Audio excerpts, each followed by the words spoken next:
Bonjour à tous, je me présente, Javier Reyes, je suis expert fiscal, deux titres d'expert fiscal. Je vais vous présenter la correction d'examen de fiscalité 2022, donc pour les impôts directs et impôts anticipés. Donc, comme Nicolas l'a dit, si vous avez des questions, faites-moi signe.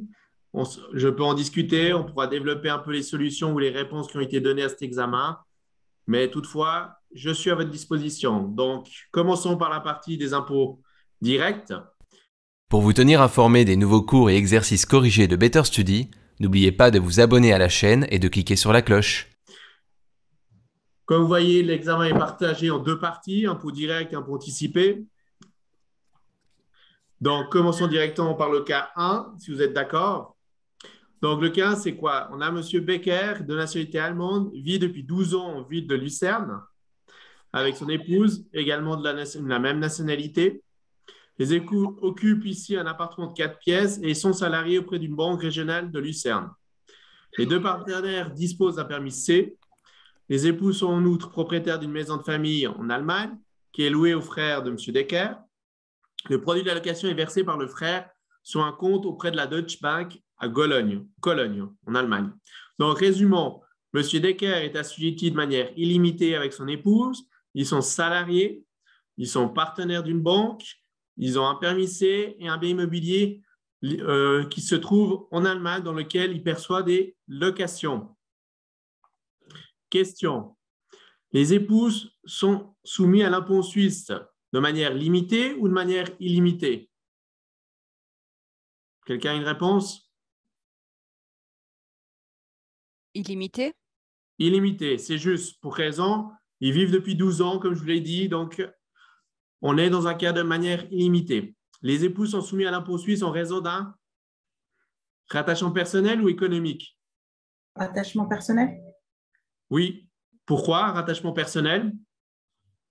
Par rapport à l'article 16, non? De l'IFD? Alors, Non? l'article Je 16 comprends. LIFD, ça c'est pour les gains en capital. C'est Ah, attendez, je l'article comprends 3, là. Oh, article ok, 3 non. LIFD qui Pour le justifie le domicile? rattachement personnel. Pourquoi? Parce qu'il a le domicile à Lucerne, donc il a l'intention de s'établir durablement dans le canton de Lucerne, donc on est dans un rattachement personnel. Donc ça veut dire que du fait qu'on a un rattachement personnel, on est assujetti à l'impôt sur le revenu de manière illimitée sur l'ensemble des revenus et de la fortune que monsieur et madame détiennent.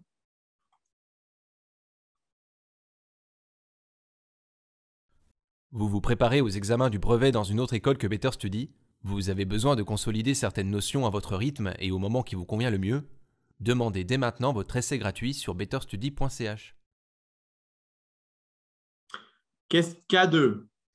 Jugez de l'exactitude des affirmations suivantes. Cochez ensuite dans le schéma de solution ci-dessous quelle est la réponse juste ou fausse avec les dispositions légales irrelatives. Donc, commençons par la première question. Bien que Véronique ait reçu les sommations appropriées, elle a omis de remplir et de déposer la déclaration d'impôt et ses annexes prescrites. Par la suite, l'autorité fiscale a procédé à une taxation d'office. Les coefficients expérimentaux, l'évolution de fortune et le train de vie de Véronique ont été pris en considération. L'autorité fiscale a agi correctement. Oui ou non?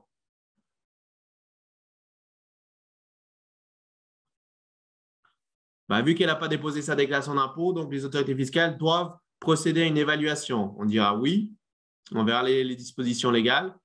En complément à l'état de fait ci-dessus, l'autorité fiscale inflige à Véronique une amende de 300 francs pour non-dépôt de la déclaration d'impôt. L'autorité fiscale peut prononcer cette amende pour non-dépôt. Est-ce qu'on a déjà une disposition légale qui nous l'autorise? Oui. Faute de défaut de déclaration d'impôt, les autorités fiscales ont tout à fait le droit de vous amender au niveau cantonal et fédéral d'une amende.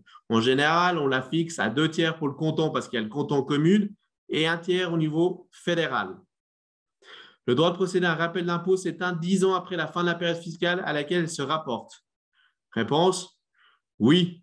C'est 10 ans dès la fin de la période fiscale. Donc, si vous avez une période fiscale qui se clôture en 2021, la prescription absolue interviendra en 2031. Quatrième question. Les créances d'impôt se prescrivent par 5 ans à compter de l'entrée en force de la taxation. Ne pas se tromper avec la prescription de taxation qui est le même délai. La prescription de taxation, c'est 5 ans à la fin de la période fiscale. Et la prescription de la créance d'impôt, elle est de 5 ans depuis la naissance de la créance fiscale, donc depuis la décision de taxation. Voyons les réponses. Oui, disposition légale, 130 alinéa 2, LIFD.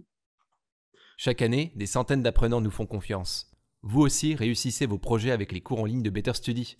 Contactez notre institut pour votre essai gratuit sur betterstudy.ch. Deuxième question, c'était les amendes.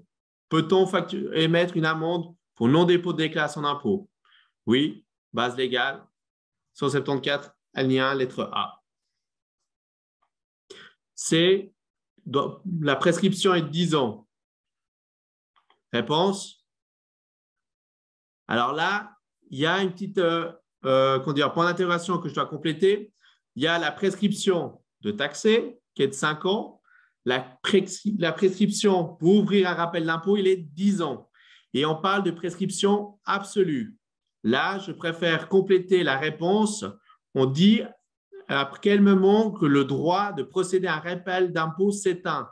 C'est 10 ans formel, mais la prescription absolue est de 15 ans. C'est pour ça que la réponse donnée n'est pas totalement juste en elle-même. On vous parle du droit de procéder à un rappel d'impôt.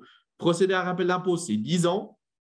Par contre, si la taxation fait l'objet de demandes de pièces qui permet d'interrompre la prescription ou suspendre la prescription, là, à ce moment-là, on parle de prescription absolue. Et la prescription absolue, elle est de 15 ans.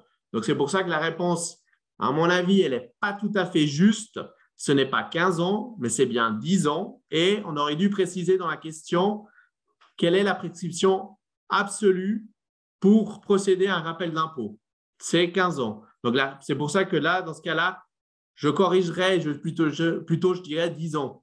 Parce que la réponse, elle n'est pas tout à fait juste dans les termes ou dans la question qui était, pas question, mais plutôt affirmation qui a été faite dans le cas 2 de la lettre C.